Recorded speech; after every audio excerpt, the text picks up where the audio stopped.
Hello, Pile 1. This is going to be your reading if you picked the Dragon card. We're going to be checking how your person sees you today.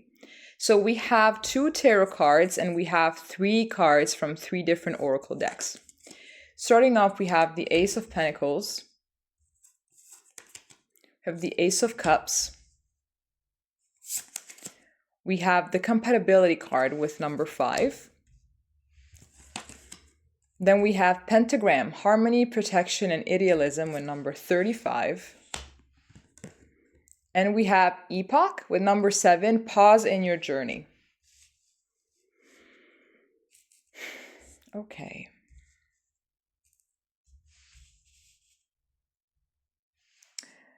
So, for starters, I believe that your person at the beginning didn't think that you were more than just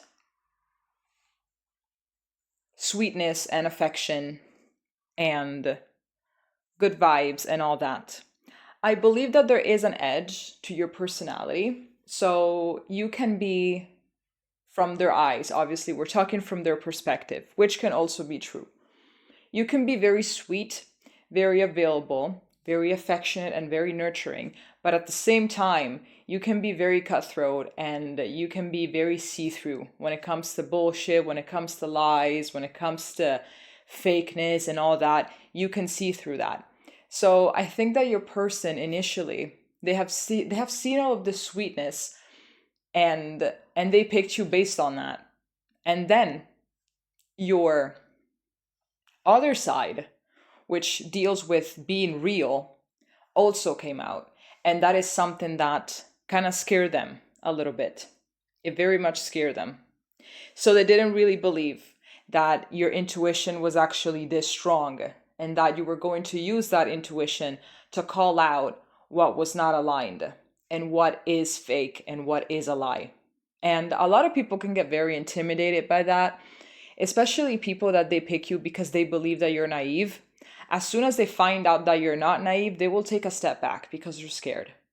So they will stay because of your good vibes, but at the same time, they will take a step back because they are absolutely terrified of being seen for who they truly are, with their flaws, with their lies and their manipulations and all that.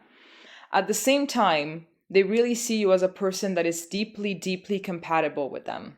So I believe that your inner child and their inner child get wonderfully along. And I think that you both are aligned for many good things. And here with this pause in your journey, I believe that they see you as a person that tends to do a lot. I think that they see you as a person that finds a hard time with resting, with not being productive, or with turning that intuition off, turning the x-rays off and just enjoying the moment. So in their mind, sometimes you could use a break. But at the same time, if this is really you, I can also understand why that is hard, especially if you grew up in a very tough situation. If you grew up with very dysfunctional people, it can be very hard to turn that intuition thing off because that is what you have used to survive for all this time. Let's see what else we're picking up on. They also see you as a person that, in spite of everything, wants peace. So you survived a lot of chaos. They know this. You survived a lot of chaos. And I believe that they respect and admire the fact that you didn't allow this to change you as a person, but you actually know how to show up with a lot of realness, with a lot of love, and with a lot of gentleness. It's not something that is, part of everybody. Usually when there are people that go through tough times, they grow up and they become very tough themselves. And the thing is, it's very complicated to not allow the world to ruin you and to make you become cold and heartless. But this is something that you've managed to do, and that is to protect your gentle soul and act upon your gentle soul. So it's like it's a conscious decision that you're making. Your person knows very well that sometimes when you don't call them out, or when you don't do those things, is because you're choosing not to, but you see everything all the time, and they feel very much on edge. Even if they were to lie to you or something, it's like they know, they can feel that even if they lie, you know the truth. So this is very hard, especially right now if you are in a situation of no contact. This person just feels deeply, deeply unsettled by your capacity to see through things. But at the same time, this is something that they very much admire, and this is something that they wish that they had, actually. Because I believe that your person, when it comes to you, in confrontation to you, they're much more naive, they're much more permissive, and they're much more like blinded to certain things.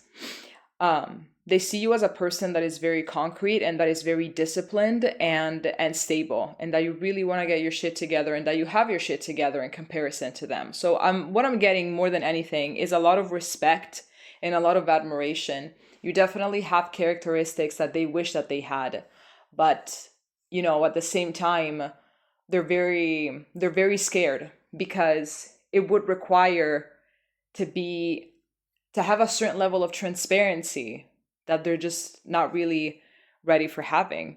I believe that your person as well sees you as someone that they can have something long term with.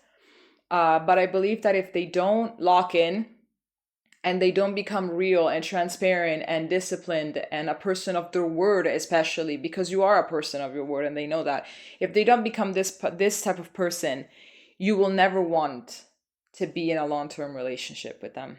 All right, Pile 1, this has been your reading for today. If it makes sense, please let me know in the comments, and we're going to be seeing each other next time.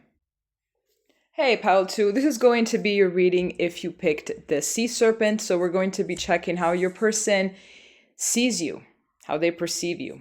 So here we have 2 tarot cards, and we have 3 different cards from 3 different oracle decks. So here we have the 3 of Wands. Here we have the 8 of Cups. Here we have the distorted masculine, number 10. We have Flower of Life, inspiration, awe, and dreams. And then here we have Maximus. How can you feed others when your own table is empty? This seems very intense, and I'm also getting some projection from their part, to be honest.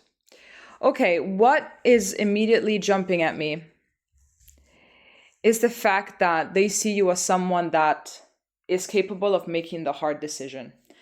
The hard decision when it comes to, relationships most of the time, but even work, just in general, is to walk away. When you see that there is nothing for you at the table, you walk away. You do not care about anything. You care about your peace, right? You care about your peace. You care about your needs. You care about yourself. Because that's how it has to be. Obviously not in a toxic way or narcissistic way, but if we don't take care of ourselves, nobody is going to take care of us, right? So we have to take care of ourselves first and foremost. And that is also sometimes just letting go. Letting go is an act of self-care, 100%. So, and I believe that because of this, your person sees you as being too rigid. They see you as not trusting the process. They see you as not going with the flow, as being controlling, and all of that. This is what I'm getting. This is why we have this distorted masculine here that talks about that. It talks about not trusting your intuition, not tapping into your emotions. It talks about, what did I say just now? It talks about being controlling, and it talks about all that. So I feel like your person sees you as someone like this, that you can be controlling and all that, but they got it wrong. They got it distorted. They got it distorted for real. Because the thing is, if you see something that you don't like, you're going to talk about it. If you see that there's a situation that doesn't serve you, you're going to walk away. So I feel like there are different levels of this understanding in them. So the surface level understanding is this, right? The distorted. So you're not trusting, you're not doing any of that. But at the bottom, they have this low-key envy that you have this courage to walk away and they don't. That you have this courage to speak up and they don't. This is why here we have the inspiration and the awe. Inspiration and awe, because they are inspired by how you act. They are inspired by how you take care of yourself, and they're not capable of doing that. So I'm getting from this that your person can be passive. So it's like they don't really take a stand. They're afraid of conflict, they're always in a corner. It's like, no, I'm not getting mixed with that. No, I'm not going to say anything about that. It's just how it is. Just let it go. Just let it be. They're so zen. And so, but in reality, they're very, very much afraid of conflict. And it could be that they just want to appear in a certain way to people's eyes. And this is not who you are, though. This is not who you are. So deep down, they know that if they also had the capacity and the courage to walk away, take a stand, speak up, their life would be better. And at the same time, they wouldn't be as drained by certain situations that they're in and some friendships that they have that leave them drained all the time. They know that they would have a much more fulfilling life. But it takes courage to walk away and speak up. It takes a lot of courage, because most of the time that will lead to conflict. And you're going to have to, make sure that you're respected and allow everybody to hear your voice. You're going to have to be transparent, because also conflict, in my opinion, is an act of opening up, because you're putting all of yourself on the table, your thoughts, your ideas, your emotions. Conflict is definitely a way of connecting, even if sometimes it's done in the wrong way, with toxicity, with yelling, or whatever it is. But in that moment, there's some connection happening. And so conflict is also an act of connecting, and this is something that they're not really a fan of. But I think that maybe sometimes in their mind, whenever they're dealing with a person that they don't want to deal with or something, I feel like in their mind they picture themselves being different, acting up, speaking up, or, just like going into their boss's office and say, I'm leaving, I quit, fuck off, this is disgusting, you're a piece of shit boss and I want nothing to do with you ever again, and they get some kind of a dopamine kick, I believe, as well. Meanwhile, this is not you. You just do it. You're not sitting there, imagining yourself in a position where you defend yourself and you stand up for yourself. You just do it. You just do it. So I think that there's a lot of projection going on. I believe that they are the ones that have a very hard time not following their intuition and not tapping into their emotions, because their emotions, most likely, most of the time, tell them this situation is unsustainable. This person, and I don't feel really safe with this person. We should not be friends with them anymore. And they cannot tap into that, And so they project that onto you. They say that you're too rigid. They try to be morally superior. Maybe they even see you as someone with an attitude, or someone that likes to create problems, someone that likes conflict. But in reality, you're just respecting yourself. That's it. You're just defending yourself. If you feel disrespected, if you feel attacked, you're not just going to stay there and take it. You're going to say something, right? So this person is highly intimidated by you, but at the same time, they respect you a lot, because you know what you're doing. You know what you're doing and where you're going. I believe that they also see you as someone that is brave when it comes to doing new things, when it comes to exploring and doing new things. Even if you're fearful, you find a way to talk yourself into still doing the thing. So you don't even allow fear to take you back. You're very spontaneous. They see you as being very spontaneous, and they see you as being very brave. So you definitely are a source of inspiration for them. But there's also a lot of projection as well. All right, Pal 2, this has been your reading. If it made sense, please let me know in the comments, and we're going to be seeing each other in the next video. Hey, Pal 3, this is going to be your reading if you chose this wonderful Phoenix. So today we're going to be looking into how your person sees you. So here we have 2 tarot cards and 3 different cards from 3 different oracle decks. So let's start here with the 9 of Swords, with the Page of Pentacles.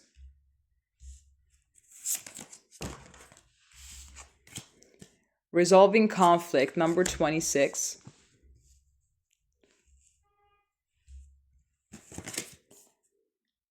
Number 23 with vegans, solitude, independent, and peace.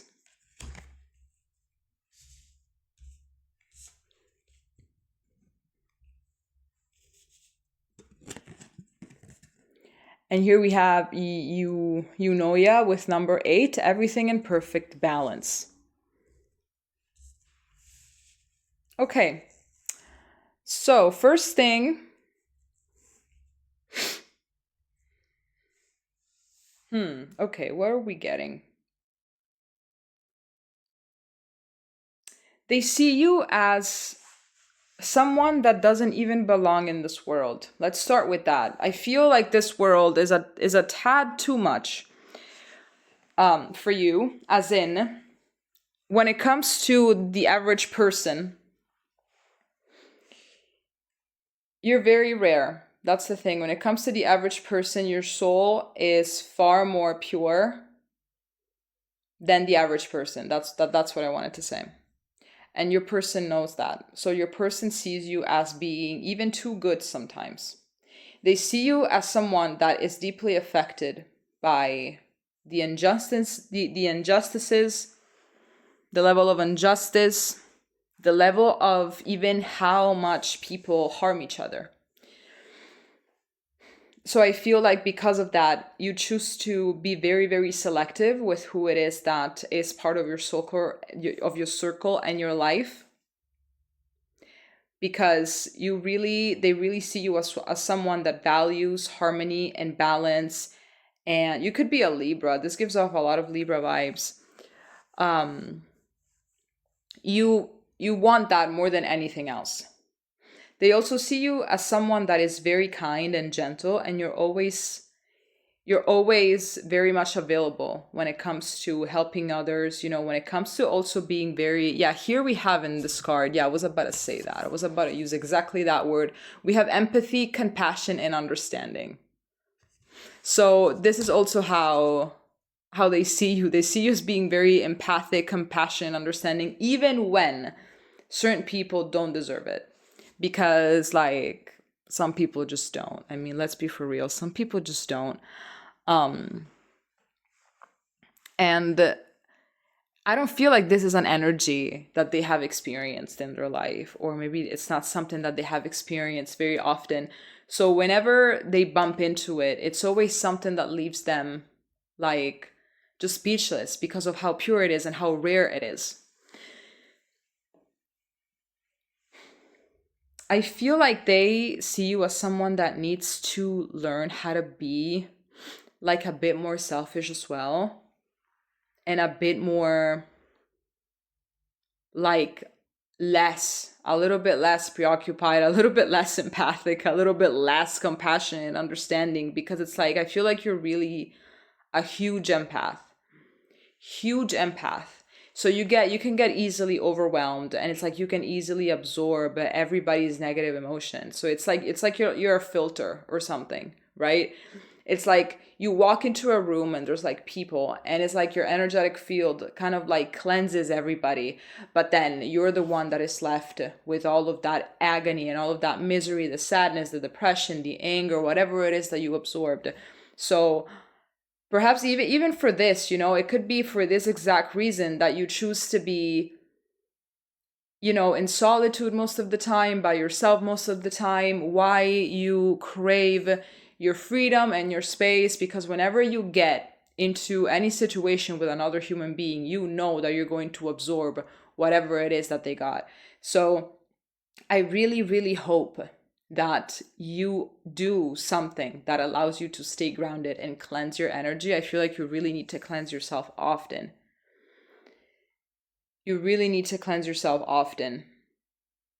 And because this kind of energy is like blood to sharks when it comes to energetic vampires and when it comes to narcissists and everything. This literally is, it's kind of a dangerous position. So my advice to you is to cleanse yourself often and to do like some meditations where you can envision yourself being energetically protected, because I really feel like you are absorbing too much. Here we can see it even in this picture. We can see this woman that is helping this man, and he's like in this state, of darkness, and then she comes with all of her light. But in your case, considering this Nine of Swords and this empathy here that we have, you absorb all of this darkness in order to give them a bit of your light. That this is also how they see you, as someone that whenever they walk into a place, everybody is just happy. You bring good vibes, really, with you. Even if maybe sometimes you feel like you don't, they really see you as a special light in the world. And here also with this Phoenix card, we have like this darkness here at the bottom, and then we have all of this light, all of this fire, like, just lighting up everything, lighting up the world and lighting up everything. So this is a very nice view, to be honest. It's very nice to like be perceived this way, truly.